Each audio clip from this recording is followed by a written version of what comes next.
घटना आपका ये हुआ था कि मेरा दुकान इधर ही है, पास में मेरा दुकान है, मोर दुकान আছে ওচৰতে। তাৰপিছত এটা মানুহ নাম মইনুদ্দিন আলী, ই আপোনাৰ এইটো ইয়াতে চব্জিৰে কাৰবাৰ কৰে। ই আপোনাৰ এইটো চুলং বাজাৰৰ পৰা এইটো আমাৰ গৰুৰ মাংসটো লৈ আহিছে।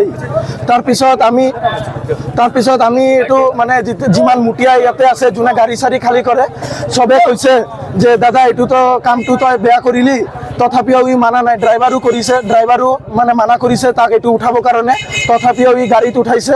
ড্ৰাইভাৰৰ লাগিলে মোৰ তাত ৰেকৰ্ডিং আছে, ড্ৰাইভাৰৰ লগত আমি চবে কথা পাতিছোঁ। ফাৰ্ষ্টত মইনুদ্দিন আলী কৈ আছে যে এইটো বোলে লোকেল মাছ হয়, ই বোলে চুলং বাজাৰৰ পৰা আনিছে। তাৰপিছত আমি চবে যেতিয়া ধৰিছোঁ তাক, ফাৰ্ষ্টত ই কৈছে নহয় এইটো এইবালা চুলং বাজাৰ চেলাই আহে, কিন্তু আমি মানা নাই কথাটো তাৰ।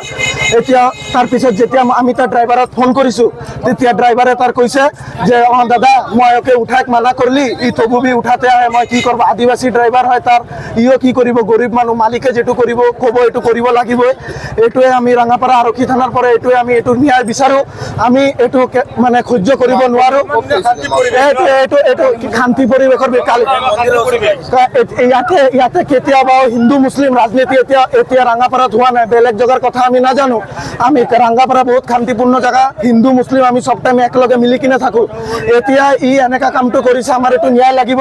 আমি ৰাঙাপাৰা আৰক্ষী থানাক কৈছোঁ, ৰাঙাপাৰা আৰক্ষী থানাক নিবেদন জনাই আছোঁ, ই যেন ছুটকাৰা নাপায়। আৰু ইয়াতে কালী মন্দিৰৰ ওচৰত এইটো ৰাখিছিলে, এইটো আপুনি মন্দিৰটো দেখাই দিয়ক। এইটো কালী মন্দিৰৰ ওচৰত ই ৰাখিছে।